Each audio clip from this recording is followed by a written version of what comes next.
Olá, meu querido, olá, minha querida. Você está conosco aqui no canal da Catequese Curitiba. Eu sou a professora Vanessa. Estou aqui hoje com vocês para conversar um pouquinho mais sobre a questão da espiritualidade, mais especificamente da espiritualidade do catequista. Esse, para mim, é um tema muito caro, né? Desde que eu me conheço por gente, desde que eu comecei a estudar um pouco mais a filosofia e a teologia, a espiritualidade se tornou para mim um tema de estudo, mas se tornou para mim também um tema de interesse pessoal. Por que de interesse pessoal? Porque a espiritualidade, mais do que qualquer outra dimensão da existência humana, ela é algo que preenche, né? Eu gosto sempre de dar um exemplo bobo, mas que é um exemplo que ajuda. Se nós tivermos um copo cheio de elementos sólidos e nós colocarmos, por mais que eles sejam elementos que preencham todo o copo, e nós colocarmos água, a água vai penetrar. Porque a água ela é o que? É aquilo que nutre, é aquilo que preenche. E a espiritualidade é aquilo que preenche a nossa existência, que nos preenche enquanto seres humanos. Tem um teólogo que se chama Teilhard de Chardin. Teilhard de Chardin, ele fala que o ser humano, ele não é um ser humano que vive uma experiência espiritual, mas ele é um ser espiritual que vive uma experiência humana. Quando Chardin fala isso, ele está se referindo necessariamente àquilo que nos constitui enquanto ser humano. Eu gosto sempre de dizer que a diferença entre o ser humano e os demais seres criados é exatamente a dimensão da espiritualidade. Mas por quê? Nós vivemos em um tempo da contemporaneidade. Você, meu querido, você, minha querida, deve conhecer muitas pessoas que dizem assim: puxa, a minha vida perdeu sentido. Ou eu não encontro sentido nisso que eu estou fazendo, eu não encontro sentido neste relacionamento. Quando nós falamos de sentido, nós estamos falando de algo que nos preenche. Quando nós temos sentido na existência, sentido naquilo que nós fazemos, é porque nós nos sentimos plenos ao estar com a pessoa, ao desenvolver determinada atividade ou a praticar determinada atividade. Quando nós pensamos nisso, nós começamos a entender que o ser humano, para se sentir ser humano, precisa estar pleno. Nós hoje, quando falamos de uma vida plena, de uma vida que realmente vale ser vivida, nós estamos falando de sentido. Portanto, quando nós começamos a perceber ou a querer entender a espiritualidade, nós vamos ter que encontrar ou entender a questão do sentido. E por que a questão do sentido? Quando nós falamos da diferença do ser humano para os demais seres e falamos que o sentido, que é atribuir sentido às coisas, é algo que é próprio do ser humano e isso é que lhe diferencia dos outros seres, faz com que nós possamos compreender que um animal ele tem certos níveis de racionalidade. Com toda a ciência neurolinguística, a gente não pode fechar os nossos olhos e dizer simplesmente de que um cachorro não tem níveis de racionalidade, que ele não aprende, que ele não faz associações lógicas. Ele faz em níveis diferentes do ser humano. Nós fazemos associações lógicas muito mais complexas, mas a nossa diferença com um cachorro, com um gato, com um mamífero, com um réptil, enfim, com uma bactéria ou com um vírus, não é necessariamente só a questão da racionalidade. Ele está muito mais relacionado à dimensão específica daquilo que nós pensamos e sentimos. Para um cachorro, o que é uma bola? É uma bola. Pode ser uma bolinha que ele goste de brincar, mas ela vai ser uma bola. Se o cachorro sentir dor, ele vai estar com dor. Ele não vai conseguir refletir sobre a sua dor e ele não vai conseguir atribuir um sentido à sua dor. Quando nós estamos falando, portanto, em sentido, nós estamos falando na capacidade que nós temos de significar as coisas. Você, meu querido, você, minha querida, já pode ter conhecido alguém que em determinado momento de sua vida passou por situações complexas, sejam elas de uma complexidade de dor, sofrimento, perda, angústia, ou sejam também situações complexas de ganho, conquista, e que isso tudo gerou para a pessoa níveis diferenciados de sentimento. Todos nós, quando recebemos, por exemplo, uma promoção no trabalho, passamos no vestibular, a angústia que vem ao nosso coração é se nós vamos dar conta do recado. E isso é um sentimento que nós temos, é uma forma de atribuir sentido a uma nova realidade. Só que eu posso olhar esta realidade de diferentes formas. Por exemplo, se a pessoa está passando por uma situação de sofrimento profundo por causa de uma doença, ela pode atribuir um sentido àquela doença na percepção de que ela está perdendo o tempo dela, de que ela se frustrou porque ela não viveu determinadas realidades na vida. Ela pode entender aquela doença como castigo, o que é muito cruel. Ela pode também entender aquela doença como uma possibilidade de mudança, como a busca diferente de olhar a realidade. Ela pode entender aquela doença como algo que vai reunir a família, como algo que vai estar mais próximo das pessoas, ou inclusive como algo que muda a forma, a percepção com a qual ela enxerga a realidade. Portanto, a espiritualidade entendida como aquilo que dá sentido à existência, é ela que faz com que nós possamos, no contexto da nossa vida, conseguir fazer distinções entre aquilo que nós nos sentimos plenos e aquilo que faz com que nós não nos sintamos plenos. E esta realidade é que é o grande enfoque que nós queremos trabalhar com vocês hoje do que é a espiritualidade. Por quê? Porque muitas vezes, inclusive de forma egoísta, nós podemos afirmar de que somente algumas pessoas, determinados grupos seletos de indivíduos, é que possuem espiritualidade ou que vivem a espiritualidade. E a espiritualidade, antes de ser uma prática conectada a uma religiosidade, a espiritualidade é uma dimensão da vida do ser humano sem a qual ele não se sente pleno. Quando nós não nos sentimos pleno em determinada situação, é porque nos falta sentido. Nos faltando sentido, nos esgota espiritualmente as relações com as quais nós travamos com as outras pessoas ou com as situações. Então, meus queridos, falar de espiritualidade significa falar de uma dimensão do ser humano. E como dimensão, ela é parte constitutiva. Ela não é maior e ela não é menor que as outras dimensões que fazem parte da vida humana. Nós sabemos, e isso é uma coisa que é muito trabalhada nos diferentes perspectivas científicas, de que a Organização Mundial da Saúde, possivelmente ali, se eu não me engano, no final da década de 90, começo dos anos 2000, eles fizeram um grande estudo que buscava compreender qual que é a relação, ou como que nós podemos considerar um ser humano como um ser saudável.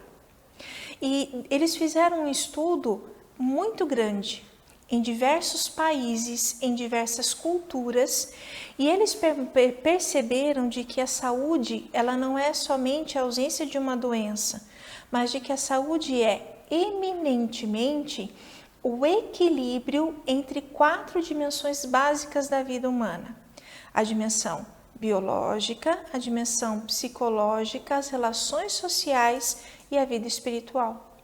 Portanto, se nós falamos de espiritualidade, nós não podemos descaracterizar essa compreensão de que ela é parte da vida humana, que ela é uma dimensão humana.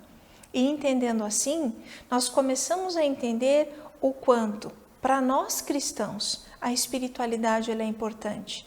Ela é importante porque ela não é só algo que nos é dado, ela não é só algo que é uma propriedade privada nossa, ela não é algo que somente nos compete, mas a espiritualidade é, na verdade, algo que permeia a vida de todos os seres humanos, independentemente de quem eles são, de onde eles estejam, de qual cultura eles pertençam.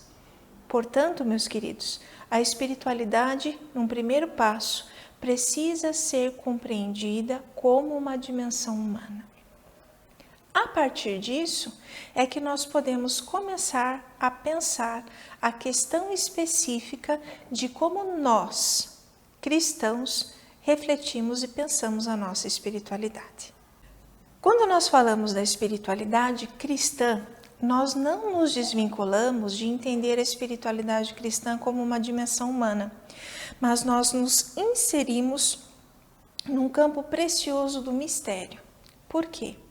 Quando nós falamos assim de que a espiritualidade ela é algo que deixa o ser humano pleno e a partir dessa plenitude ele tem uma vivência autêntica, nós estamos também nos remetendo a narrativas que compõem a nossa construção teológica, a construção teológica da nossa fé e a base antropológica pela qual nós nos relacionamos com a nossa fé. Vocês sabem que na narrativa da criação nós temos duas passagens que falam sobre a forma como o ser humano foi criado. E eu gostaria nesse momento de que você, se tiver a oportunidade, pegasse a sua Sagrada Escritura e recorresse comigo, fosse lá no início dela e procurasse no livro do Gênesis. Gênesis capítulo 1. Gênesis capítulo 1, nós encontramos, de certa forma, a primeira narrativa da criação. E nessa narrativa, nós temos ou se traz uma dimensão muito grande de como Deus traz o ser humano ou compreende o ser humano como parte integrante de toda a realidade. Gênesis capítulo 1, versículo 26. O que nós encontramos? Façamos o homem à nossa imagem como a semelhança e que eles dominem os peixes do mar, as aves do céu, os animais domésticos, as feras e todos os répteis que rastejam sobre a terra. Aqui, meus queridos, nós temos o primeiro ponto para nós refletirmos a questão da nossa espiritualidade cristã. Nós fomos criados para congregar com o resto da criação. Deus nos criou para que junto com os demais seres criados, nós pudéssemos tornar plena a sua criação junto com todos os outros elementos. Na primeira narrativa, nós temos 7 dias, ciclo da perfeição. No 7º dia, Deus descansou e o ser humano já estava responsável por todo o cuidado que ele precisava ter da terra, da nossa casa comum. Primeiro ponto, portanto, da espiritualidade cristã, que nos faz dar este link em relação ao que nós já falamos sobre a espiritualidade como sentido, é de que na espiritualidade cristã, o primeiro ponto que nós nos focamos é que nós somos seres integrados a tudo que é criado, somos responsáveis por esses outros seres, mas acima de tudo, encontramos a nossa plenificação ao estar em contato com esses outros seres.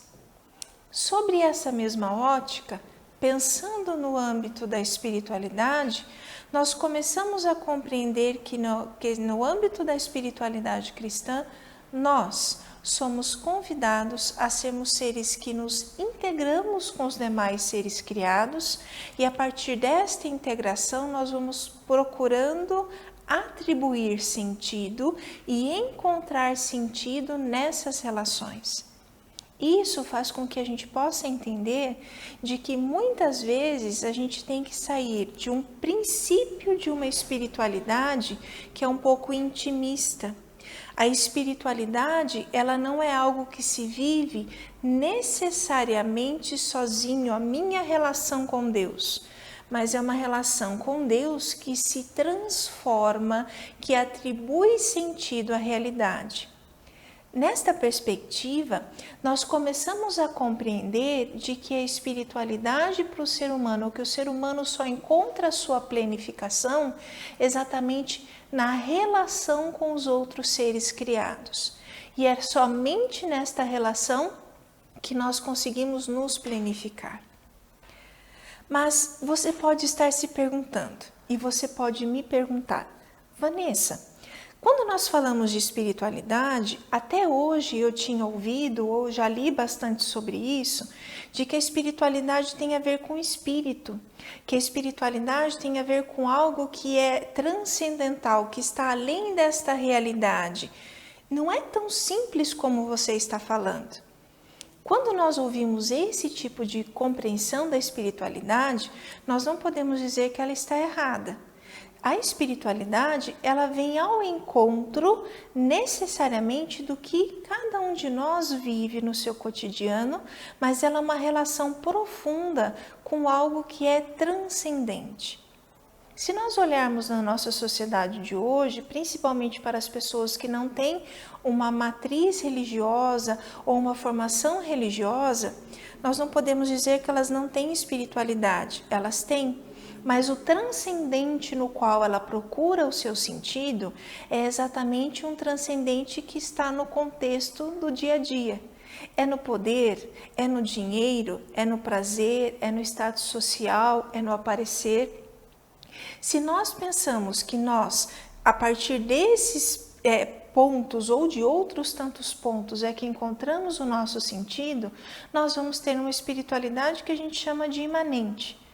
Só que se nós nos focamos, como nós cristãos, em algo que transcende a realidade, que é maior do que nós e que nos ajuda a atribuir sentido à realidade, aí sim nós estamos falando da espiritualidade cristã.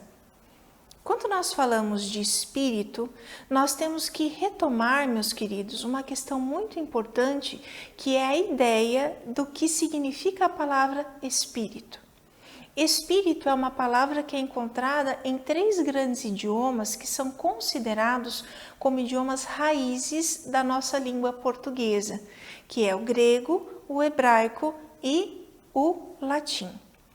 Esses 3 idiomas, neles nós encontramos a palavra espírito. Palavra espírito em hebraico, ruá, em grego, pneuma, em latim, espíritus, significa uma mesma coisa. Significa aquilo que se move. O sopro, o vento que se move, o hálito que se tem. Espíritos é sopro. Agora você pode se perguntar, Vanessa, é uma coisa tão simples assim? Então significa que o espírito é somente um sopro? Se nós formos compreender na nossa tradição cristã o que significa este sopro, nós vamos começar a entender um pouco mais o pressuposto a partir do qual nós entendemos a nossa espiritualidade. Se você continuar no livro do Gênesis, só que partir para o capítulo 2, versículo 7, nós vamos encontrar a seguinte passagem. Então Deus modelou o homem com argila do solo, insuflou em suas narinas o hálito da vida e o homem se tornou um ser vivente. Quando nós falamos de espiritualidade, meus queridos, nós estamos falando do princípio da criação do ser humano. Deus fez com que nós nos tornássemos seres viventes a partir do hálito da vida, de um primeiro sopro. E este primeiro sopro fez com que nós nos tornássemos seres viventes. A espiritualidade, ou espírito entendido nesse sentido, é aquele que nos dá a vida. E a espiritualidade é aquela que nos mantém pleno enquanto seres que possuem existência. A minha vida será plena se eu estiver em contato com Deus, se eu estiver resgatando nesta relação com Deus este sopro da vida, e este sopro da vida é que faz com que eu seja um ser vivente. E aqui é importante Falar de ser vivente significa falar de um ser que vive plenamente a sua existência. Sobre esta ótica, nós podemos definir então a espiritualidade, num primeiro momento, como aquela que faz com que nós possamos nos tornar seres que buscam uma vida plena. Sobre essa ótica de pensarmos a espiritualidade como aquela que nos faz seres que vivem plenamente, nós temos que dar um passo a mais, meus queridos. Que passo é esse? Compreendemos de que esse espírito que nos faz seres viventes e que nos dá uma vida plena, ele nos foi dado, não somente quando nós fomos criados, mas ele nos foi dado também como dom. Um dom que veio até nós por meio do evento de Pentecostes. No evento de Pentecostes, na narrativa dos Atos dos Apóstolos, capítulo 2, nós encontramos a seguinte passagem. Tendo contemplado o dia de Pentecostes, estavam todos reunidos no mesmo lugar. De repente veio do céu um ruído, como o agitar de um vendaval impetuoso. Quando nós falamos o agitar de um vendaval impetuoso, nós estamos falando de uma grande ventania. E se a gente recordar, a palavra espírito, ela tem a ver com a ideia de vento, de sopro. Pentecostes é o momento no qual o Espírito Santo vem sobre os apóstolos, sobre a primeira comunidade, e faz com que eles tenham não só um hálito, uma vida plena, uma existência plena, mas fazem com que eles possam compreender que para que esta existência seja plena, eles precisam viver os ensinamentos do seu mestre. Eu gosto sempre de dar o exemplo de São Pedro. São Pedro, se nós pegarmos as narrativas bíblicas, quem era ele? Ele era o líder, ele era o que mais amava Jesus. Mas ele era uma pessoa que não compreendia, né? Quantas vezes nós temos as passagens como sois tardo de coração? Ele não entendeu muitas coisas sobre a questão da morte e da ressurreição de Cristo. No evento de Pentecostes, Pedro, que era esse homem que muitas vezes não compreendia, mas que também não era necessariamente um homem corajoso, porque ele negou Jesus 3 vezes. Quando nós olhamos para Pedro, quando ele sai do local onde eles estavam reunidos e vai ao público, ele se transforma. Ele consegue fazer um discurso que você pode ler depois na continuidade de Atos 2, e ele consegue mostrar nesse discurso, resgatando desde a lei e dos profetas, uma compreensão de que Jesus era o Messias. Quando nós vemos isso, nós começamos a entender que na perspectiva cristã, quem é ou como a espiritualidade ela é vivida? Ela é vivida a partir de uma existência plena. Esta existência plena necessariamente precisa ser vivida a partir do Evangelho, e este Evangelho nos ensina que, acima de tudo, nós precisamos amar. Esta é a lógica da espiritualidade cristã. É a partir deste olhar que nós devemos compreender a nossa prática espiritual. Agora você deve estar se perguntando, Vanessa, e onde é que fica o catequista no meio disso tudo, né? Eu falo que o catequista é o vértice no meio de todo esse processo. Nós, como catequistas, e eu me coloco como catequista, porque eu fui catequista há muito tempo, comecei com 14 anos a ser catequista, hoje não sou mais em paróquia, mas gosto de estar, sinto saudade de estar com vocês, conversando, trabalhando, né? Trocando ideias, ajudando a aprofundar um pouco mais na fé.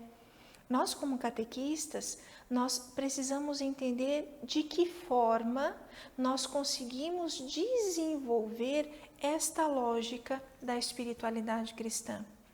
Eu sou um ser que vivo plenamente porque sou um ser criado e amado por Deus. Eu preciso viver o Evangelho. E eu vivendo o Evangelho, eu assumo a espiritualidade cristã que se transforma no amor. Mas qual é o amor? O amor é a doação que nós damos. Eu gosto de dizer que o catequista, qual que é o amor do catequista? É a doação que ele dá para o ecoar da palavra. Vocês sabem que a palavra catequese significa fazer ecoar. E nesse caso, o fazer ecoar está diretamente relacionado à ideia de fazer com que a mensagem do Evangelho ecoe. E aqui eu trouxe para vocês eu gosto sempre de dizer que a espiritualidade ela pode ser vivida a partir de vários prismas. Mas nós, na nossa religiosidade cristã, trabalhamos muito com a iconografia. E eu trouxe esta iconografia para que nós possamos olhar para ela e compreender o que é o papel do catequista, ou como o catequista vive a sua espiritualidade. Nós sabemos que quando nós somos chamados a viver a vocação de ecoar a palavra, nós somos chamados também a conhecer esta palavra. E quando nós falamos de conhecer a palavra, nós não estamos simplesmente dizendo que o catequista tem que ser um exegeta ou que ele precisa ser um teólogo. Não, ele precisa conhecer a palavra. Precisa sim saber da estrutura da Sagrada Escritura, precisa saber de como são as narrativas, que linguagens nós utilizamos, que interpretações podem ser feitas. Tudo isso o catequista precisa saber. Mas ele precisa, acima de tudo, estar conhecendo a palavra a partir de dentro. Nós temos um padre da igreja que se chama Orígenes, e Orígenes fala de que não basta conhecer apenas a letra da palavra, ou seja, não basta somente conhecer o texto bíblico, eu preciso vivê-lo a partir de dentro.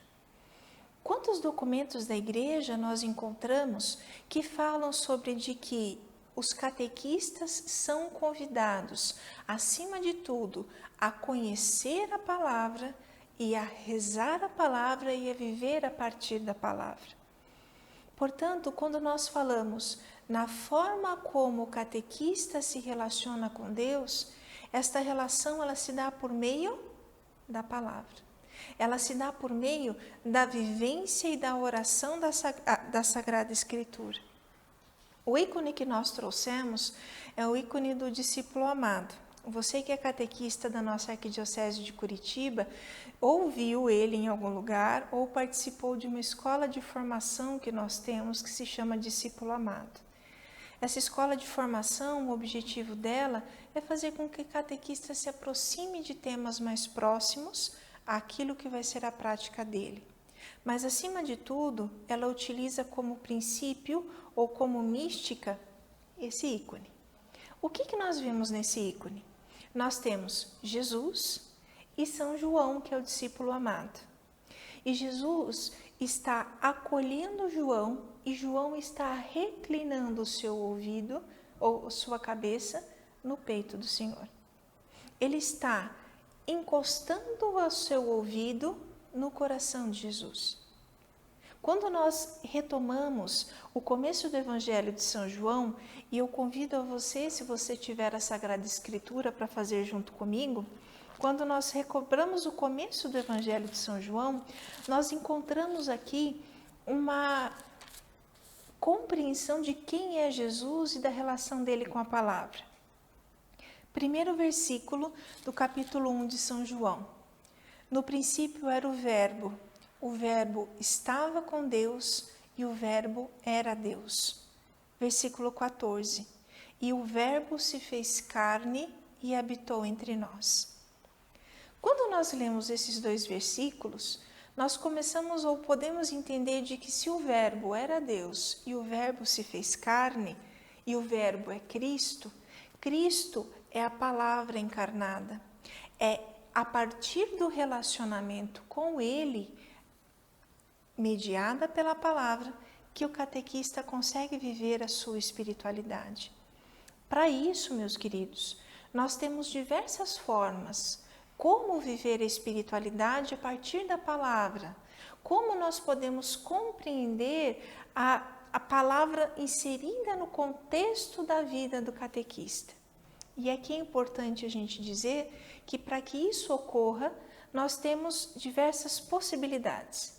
Uma delas é aquilo que nós chamamos de Lectio Divina, ou, para algumas pessoas, a ideia de uma leitura da Sagrada Escritura acompanhada de oração. A leitura orante da Sagrada Escritura é aquela que nos ajuda a compreender de que maneira eu posso trazer o texto bíblico para o contexto da minha existência.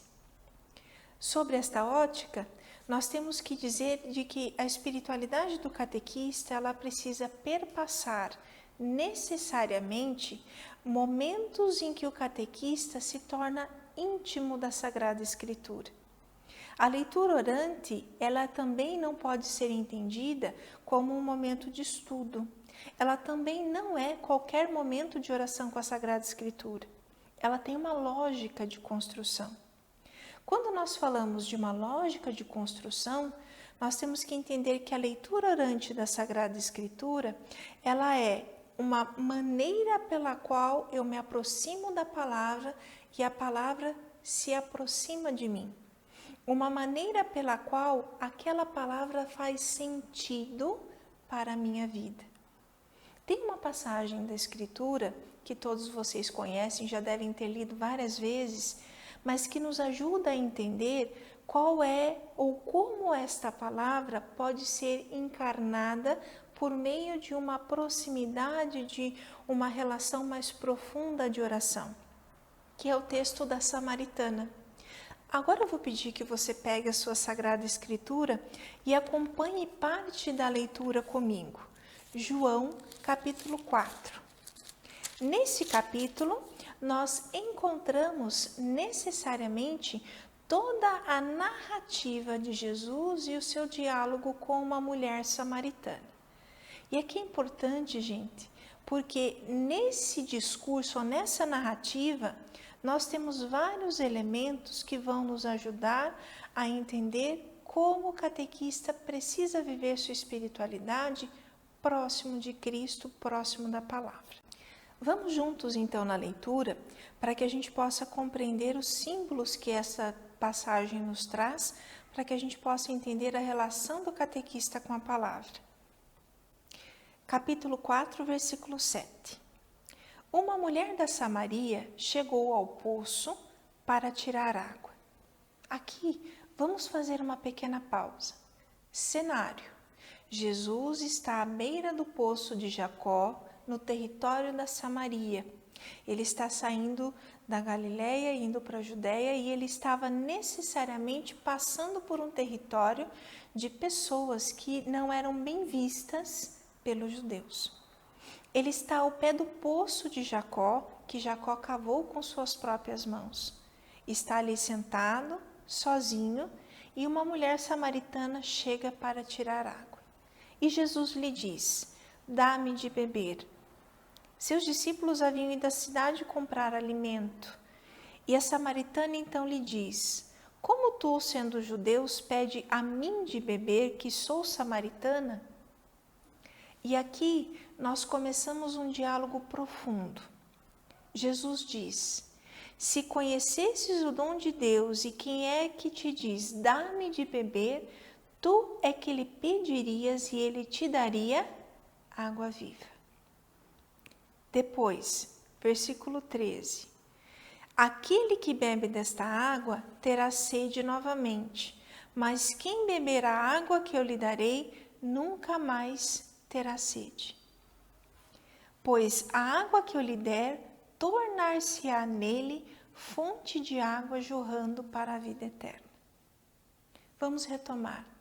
Jesus está à beira do poço. Que poço é esse? É o poço de Jacó. Jesus é a palavra, Jesus é a boa nova. E Jesus está no poço do Antigo Testamento, no poço dos patriarcas, no qual aquela mulher vai buscar água. Água para que ela possa continuar existindo, subsistindo. Essa mulher chega à beirada do poço e Jesus lhe diz: dá-me de beber. E ela, depois de todo o estranhamento cultural, Jesus lhe diz: se você soubesse quem sou eu, você é que me pediria água viva. Porque a água que ela buscava naquele poço era a água da antiga aliança, era a água do poço dos patriarcas. E Jesus, a palavra, é que lhe daria água viva, vida nova, plenificação. Se nós continuarmos lendo a passagem, nós vamos ter vários diálogos entre Jesus e a samaritana. Se nós pegarmos depois de todo o diálogo de Jesus com a samaritana, depois de que os discípulos chegam e a mulher vai embora, ela vai até a cidade e diz: naquele instante, vamos lá, e ela diz que ela estava num determinado lugar e que um homem que ela acredita ser o Messias veio junto a ela e necessariamente ela compreendia que a mensagem que ele trazia era uma mensagem diferenciada.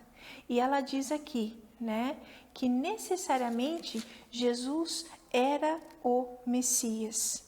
Quando nós falamos exatamente desta passagem, nós estamos percebendo que a samaritana, ela foi uma mulher que buscava no Antigo Testamento, que ela buscava nas palavras do Antigo Testamento e da Velha Aliança, o sentido para a sua vida. Que Jesus veio e deu um novo sentido. E a partir deste novo sentido, que é o seu Evangelho, ela saiu e fez a sua palavra ecoar. Mas ela só fez essa palavra ecoar porque essa palavra saiu de dentro dela, porque fez sentido na vida dela. Assim, meus queridos, a espiritualidade do catequista, ela precisa permear a vivência com a palavra. Esta vivência pode ser feita, como nós já falamos, pela leitura orante. Mas, Vanessa, como eu posso praticar a leitura orante? 3 pontos importantes. Primeiro, você precisa dispensar tempo, pelo menos 1 hora por semana, para que você possa fazer a leitura de alguma passagem da Bíblia, de preferência o Evangelho do domingo.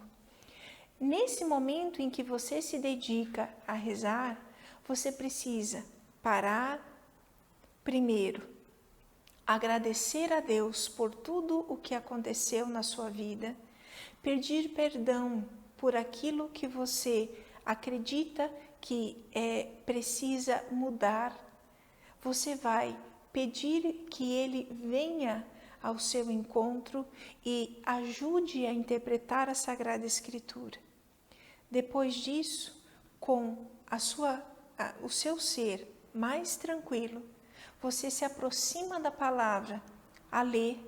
E quando você a lê, você vai encontrar alguma das frases que você leu que lhe dê sentido. E esta frase, você vai retomar ela a partir da sua existência, e não é a partir da Vanessa, mas da Vanessa e as suas relações, para poder ali encontrar sentido, propósito e possibilidade de mudança. Quando eu era mais jovem, uma passagem bíblica que fazia muito sentido para mim era o Salmo 50. E no Salmo 50 nós temos: criai em mim um coração que seja puro, dai-me de novo um espírito decidido.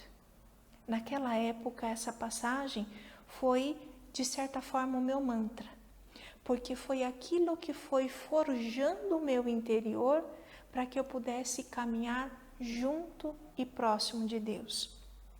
Catequista, simplesmente estar com seu catequizando, simplesmente você estar com ele nos encontros de catequese, você falar da Bíblia, você explicar a Bíblia, isso tudo só terá sentido se você for próximo da Escritura e falar dela a partir de dentro, que saia de dentro de você a forma ou a maneira como você mesmo vive a partir da Sagrada Escritura, e vivendo a partir da Sagrada Escritura, você possa inspirar e ajudar os seus catequizandos a encontrarem na fé cristã, o sentido para suas vidas.